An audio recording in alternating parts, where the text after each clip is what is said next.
Hello दोस्तों, मैं Pintu sir आप सभी के बीच एक बार फिर से उपस्थित हुआ हूँ इस वीडियो के माध्यम से। वैसे एग्ज़ाम के नज़दीक बहुत जल्दी एग्ज़ाम है आप लोगों का, और आज मैंने कुछ क्वेश्चन लाया हूँ एग्ज़ाम से रिलेटेड। उसी एग्ज़ाम पैटर्न पर ही कुछ क्वेश्चन है, देख लीजिए कि शायद आप लोगों को काम आ जाए। चलिए देखिए हमारा पहला सवाल है, इसमें हम लिखते क्वेश्चन भी लिखते हैं। यहाँ पे क्वेश्चन जो दिया गया है, पहला सवाल है यहाँ पे हमारा दिया गया है साइन 90 डिग्री और माइनस थीटा बराबर, कहने का मतलब व्हाट, यानी क्या होगा ना। साइन 90 डिग्री माइनस थीटा बराबर क्या होगा। तो ऑप्शन में यहाँ पे चार गुण है, चार ऑप्शन है। ए में है साइन थीटा, ऑप्शन बी में है minus sine theta, option C में है कॉस थीटा, और ऑप्शन डी में है माइनस कॉस थीटा। तो डायरेक्ट ये फॉर्मूला है साइन 90 डिग्री माइनस थीटा बराबर होता है कॉस थीटा। ये है इसका आंसर। चलिए दूसरा सवाल है। दूसरा सवाल में दिया गया है द्विघात बहुपद के शून्यकों का योग दिया गया है। कुछ क्वेश्चन लिखते हैं, समझ जाइएगा आप लोग बनके। द्विघात बहुपद के शून्यकों का योग 3 तथा गुणनफल -10 है। तो कहता है इसका समीकरण बनाने के लिए, ठीक है, इसको समीकरण बनाइए। देखिए योग दे दिया है, यानी शून्यकों का द्विघात बहुपद के शून्यकों का योग दे दिया है, 3 दिया हुआ है, और गुणनफल जो दिया गया है ये -10 है। तो द्विघात बहुपद वाला हम जानते हैं कि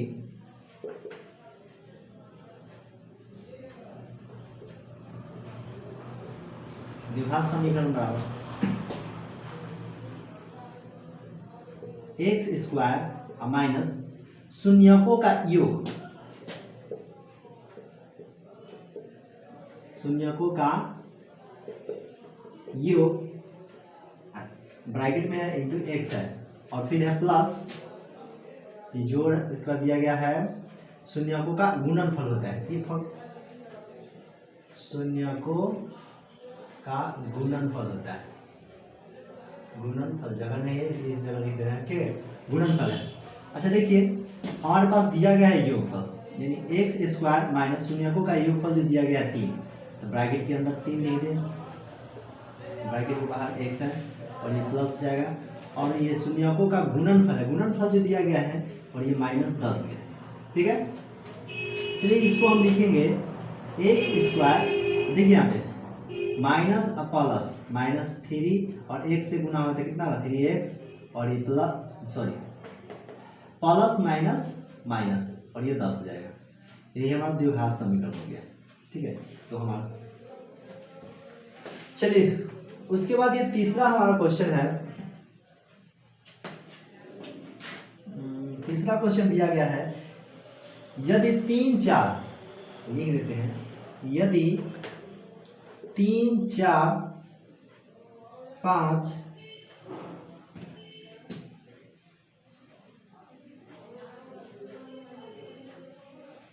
17 तथा x का माध्य 6 हो तो x का मान ज्ञात करें, x का मान ज्ञात करें। ये क्वेश्चन होता है। x का माध्य क्या, इसका माध्य क्या, माध्य और हम जानते हैं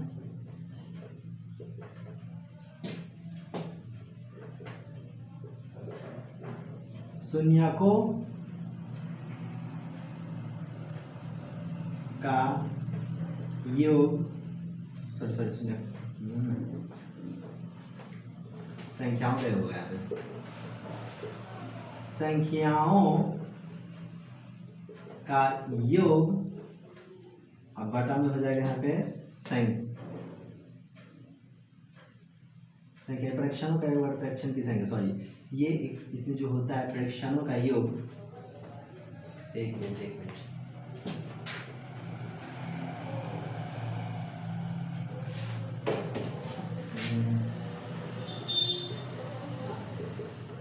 प्रेक्षणों का योग बटा प्रेक्षणों की संख्या, इसी पर इसको बनाना है, ठीक है। देखिए प्रेक्षणों का योग यहाँ दिया गया है 3 जोड़ 4 जोड़ 5 जोड़ 17 जोड़ x, अब घटाव से क्या हुआ देखिए 1 2 3 4 5, यानी 5 से भाग करेंगे और इसका माध्य क्या दिया गया है 6 दिया गया है, इसको क्रॉस मल्टीप्लिकेशन गुणा करेंगे, ठीक है। तो 5 छके कर सकते हैं यार, देखिए 5 छके 30 हो जाएगा, अब बराबर सबको जोड़ेंगे, जोड़िए तब यहाँ पे 3 और 4 7 और 5 12, 12 7 12 और 17, 12 और 17 हो जाएगा, 12 और 17 29, यानी 29 बटे 29 हो गया यहाँ पे 29 और ये जोड़ x, ठीक है। देखिए जगह नहीं यहाँ पे लिखते हैं या, अच्छा यहाँ पे देखिए 29 प्लस में है बराबर के बायां साइड और दाहिना साइड में प्लस 29 में 29 प्लस में है। देखिए इसको बायां साइड लाने के लिए क्या करेंगे, चलिए इसको हम x बराबर के दाहिना साइड छोड़ देते हैं, दाहिना साइड छोड़ देते हैं।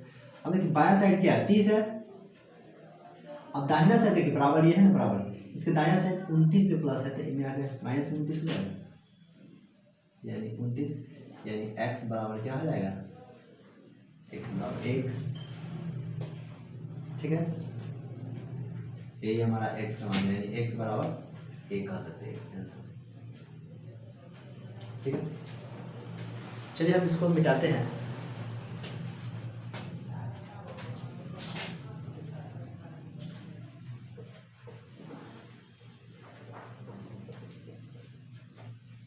मिटता ही नहीं है।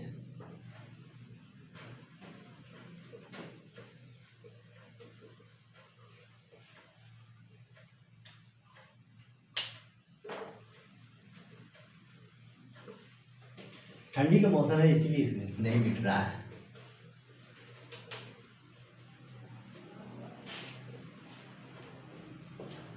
चलिए आप जैसे कि जानते हैं हमारे ये नया चैनल तो ये पुराना है, लगभग 1 साल पहले शुरू हुआ था, लेकिन 10-12 वीडियो बनाकर इसको मैंने छोड़ दिया था और इसको अब आगे बढ़ा रहा हूँ, इसका मतलब ये आगे चलेगा। देखिए ये चैनल का नाम मैथ्स के P U, MATHS space KPU, ये हमारे चैनल का नाम है।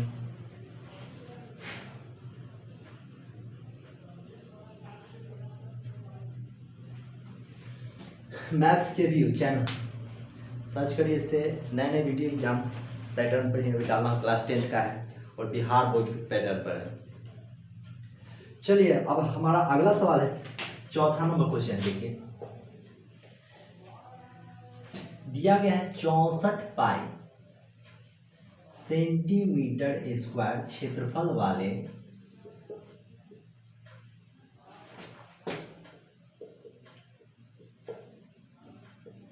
वृत्त का व्यास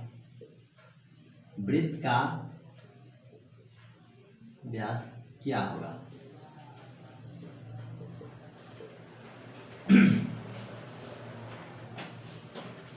वृत्त का व्यास क्या होगा, देखिए वृत्त का व्यास कर रही तो क्षेत्रफल दिया गया है। अच्छा बताइए वृत्त का क्षेत्रफल बराबर होता है, वृत्त का क्षेत्रफल बराबर होता है पाई आर स्क्वायर, यानी तो क्षेत्रफल दिया गया है ना यहाँ पे, यानी 64 पाई बराबर पाई आर स्क्वायर। अच्छा देखिए बराबर के इस साइड हम काट सकते हैं, जो रहेगा ठीक है, ई पाई से ई पाई हटा देते हैं, आर स्क्वायर में कितना बच गया 64, यानी आर स्क्वायर बराबर 64 है, ठीक है। अच्छा बताइए आर को हम यही ला देते हैं, देखिए स्क्वायर उस साइड है तो इधर आकर रूट चल जाएगा, ठीक है, यानी 64 पे, यानी 64, और जब इसका वर्गमूल निकालेंगे तो क्या होगा 8 हो जाएगा, यानी r बराबर 8। तो ये तो हमारा जब हम जानते हैं कि वृत्त का त्रिज्या r होता है, त्रिज्या किससे सूचित करते हैं, त्रिज्या r, यानी 8 से सूचित करें, r हमारे पास 8 है, तो व्यास बराबर क्या होगा, व्यास बराबर होता है 2r, यानी 2 इंटू r का मान 8, यानी r का मान 16, यही हमारा आंसर है। नेक्स्ट सवाल है हमारा, देखिए थोड़ा होता है कि जैसे वीडियो में अगर कमी लगे तो उसको पॉज करके ज़्यादा स्पीड लगता हो तो इसको पॉज करके देखिए और बताइएगा इसको, क्योंकि हमारे पास समय कम है, इसलिए समय को देखते हुए इसको बनाने की कोशिश किया हूँ वीडियो को। ठंडा से तो मिटता ही नहीं है,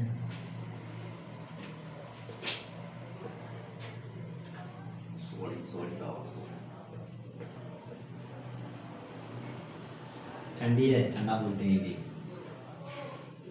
ठंडा नहीं बोलते हैं, देहाती भाषा में ठंडे बोलते हैं, लेकिन है ठंडी, क्या समझिए, कई सारी हिंदी नहीं आता है। चलिए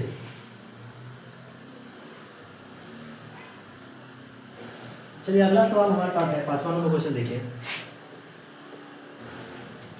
समीकरण युग्म दिया गया है,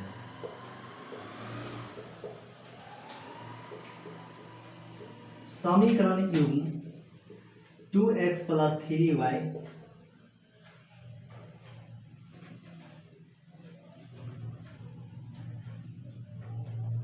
बराबर 5, ठीक है, तथा एक और दिया गया है, तथा 4x + 6y और 15 का हल होगा, का हल क्या होगा, हल क्या होगा, ठीक है। जैसे हम जानते हैं कि a1/a2 बराबर b1/b2 बराबर c1/c2। अच्छा, सबसे पहले a1 a2 पहले समझिए, ये जो होगा ना x का गुणांक पहला समीकरण का, दो समीकरण है, ठीक है, चलो हम दोनों समीकरण लिखते हैं, ये फॉर्मूला होता है, देखिए यहाँ पे दो समीकरण लिखते हैं, 2x + 3y बराबर 5, ये समीकरण फर्स्ट है। सेकेंड जो दिया गया है 4x + 6y बराबर 15, ये सेकेंड है। अच्छा देखिए इसी में a1 होता है, a1 बराबर ये 2 हो गया,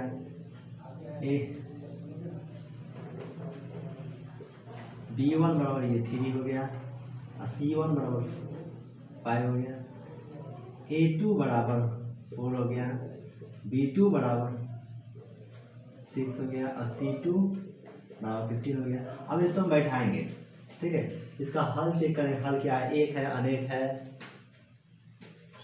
ये क्या है, इसका चेक करना है। देखिए हम सबसे पहले इसे बैठाएं, a1/a2 है, सबसे पहले इधर बैठाते हैं, a1/a2, a1 का मान 2 है और a2 का मान 4 है, बराबर b1 का मान 3 है, b2 का मान 6 है, बराबर c1 का मान 5 है और c2 का मान 15।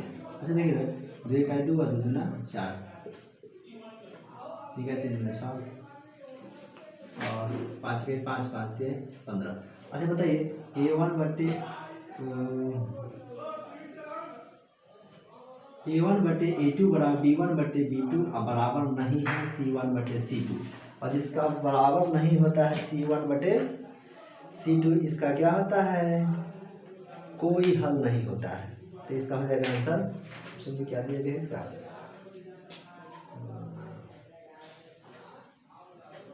इसका कोई हल नहीं होगा, यानी कोई हल नहीं होगा,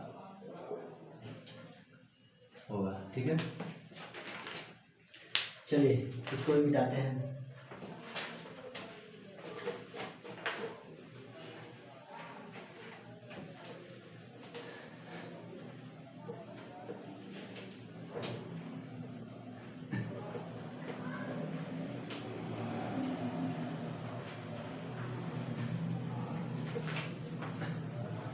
अब बिहार में ठंडी पड़ रही है।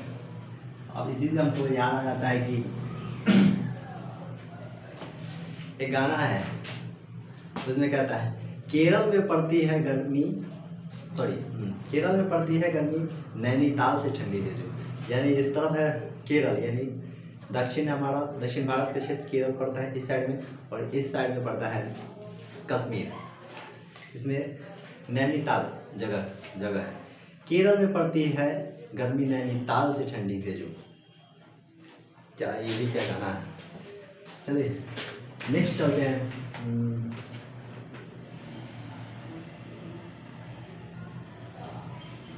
6 नंबर क्वेश्चन देखिए हमारा है, यदि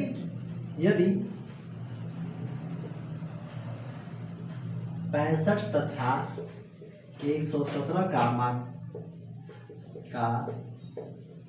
मौसम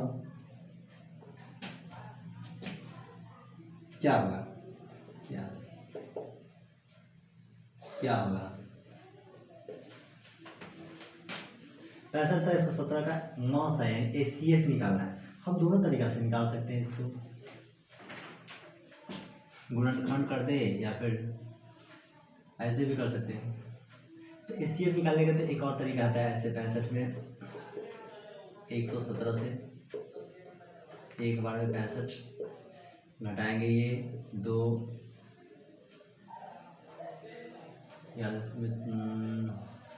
6 घटेगा 5, 52 हो जाएगा, और ये यहाँ पे 1 खत्म हो जाएंगे, और ये 65 होगा, 1 टाइम लग जाएगा, 52 घट के आएगा 3, और ये 1 हो जाएगा, और ये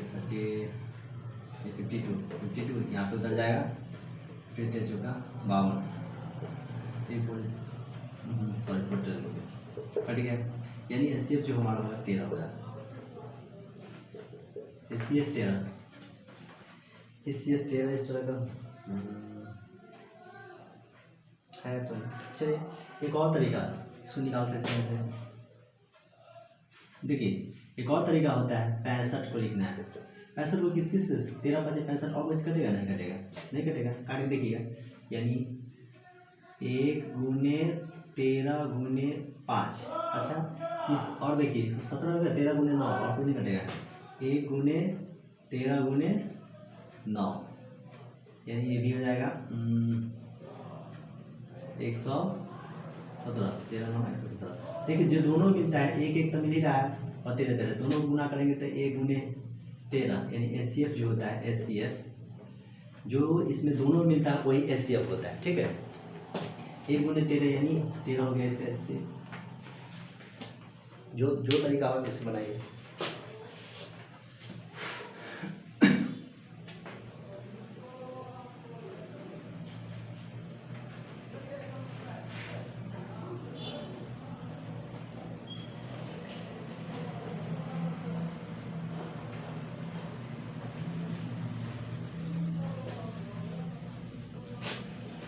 चलिए हमारा अगला सवाल है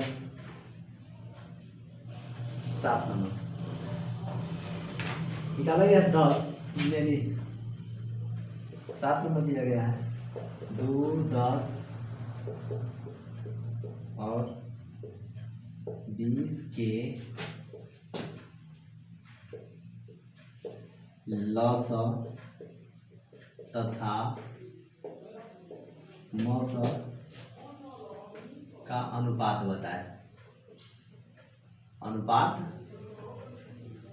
बताए। अच्छा देखिए जो संख्या दिया गया है 7 नंबर क्वेश्चन है 2 10 20 का लसा और मौसा, इसको अभाज्य गुणनखंड बताने का सबसे तरीका है। देखिए इसको 2 जो लिखा है 2 गुने 1 यही लिख सकते हैं। 10 को क्या लिख सकते हैं, तो देखिए 10 को लिखेंगे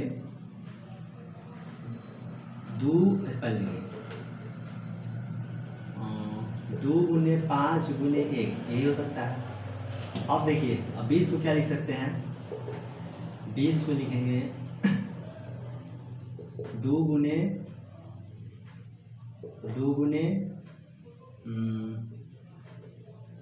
5 गुने 1 ये लिख सकते हैं इसको, और कुछ नहीं। आज इसको तोड़ने में दिक्कत है, पहले इसको देखिए तोड़ेंगे कैसे। 10 को ऐसे करेंगे 2 से 5 5 से 1 बढ़ गए, यानी 1 तो लिखा था नहीं, ऐसे नहीं, यहाँ दे देखिए 2 5 और 1 आ गया। उसी प्रकार 20 को भी तोड़ेंगे, 2 से 10, 2 से 5 और 5 से 1 बार, ठीक है। अरे ये टोटल संख्या देखिए यहाँ पे लिख दिए हैं। देखो अब एक बात इसमें होता है HCF लॉसर, सॉरी पहले लॉसर उसके बाद लॉसर, तो पहले हम LCM लिख लेंगे, LCM। तो LCM जो सब में मिलता है उस सब के बदला ए को लिखेंगे, LCM बराबर इसमें 2 मिल रहा है ना, तो ए को 2 लिख लेंगे यहाँ पे, ठीक है। और कौन कौन मिल रहा है 2, अब देखिए एक सब में मिल रहा है तो 1 लिखेंगे, कोई फर्क पड़ेगा नहीं पड़ेगा, ठीक है। अब देखो ये दोनों में 5 मिल रहा है ना, ये सब बताते हुए लिख दिए, ये 5 मिला है 5 लिखा है, इस तीनों में 1 मिला था इस तीनों में 1 लिख दिए, 5 यहाँ मिला है 5 यहाँ मिला है, उन्हें 5 कर देंगे, ठीक है। अब इस सब तो हो गया, अच्छा नहीं समझे, ऐसे देखिए ये मिल रहा है, ये देखिए ये मिल रहा है, यानी टोटल के बदला वो लिखे, एक जो तीनों में जो आया, तीनों में जो सामान है उस सब के बदला ये वो लिखेंगे, ये लिखा गया। एक तो नहीं लिखेंगे तो भी काम चलेगा, ठीक है, लेकिन लिख देते हैं। देखिए अगर 2 बचा हुआ फुट तो 2 कहाँ से जाएगा, घर है नहीं, इसको 2 से 1 में गुना कर 2 और 2 बचे 10 और 10 गुना 20, ये हो गया LCM, ठीक है। और HCF वो होता है जो सब में रहता है, उसी को HCF होता है। तो देखिए HCF बराबर क्या होता है, HCF बराबर देखिए 2 मिल रहा है ना, और कौन मिल रहा है, 1 मिल रहा है, अब 5 मिल रहा है नहीं, 1 में नहीं है, और 2 में मिल रहा है तो फिर में 2 मिल रहा है नहीं है, पहला वाला में छटा के दूसरा वाला में गिनती नहीं आएगा, ठीक है। चलिए तो इसको 2 में तो 1 बराबर 2 हो गया, तो हमको क्या पूछा है, लॉसा और मौसा का अनुपात पूछा है ना। देखिए तो लॉसा हमारा निकला है, लॉसा यानी LCM जो निकला है 20:2, इसको काट देंगे, कट जाएगा एक बार में 10 बार में, यानी हो जाएगा ये क्या, ये हो जाएगा 10:1 आंसर, ठीक है। ये दोनों का अनुपात यहाँ लिख देंगे, अनुपात। चलिए इतना ही रहने दीजिए, बचे फिर अगला निकाल लेंगे।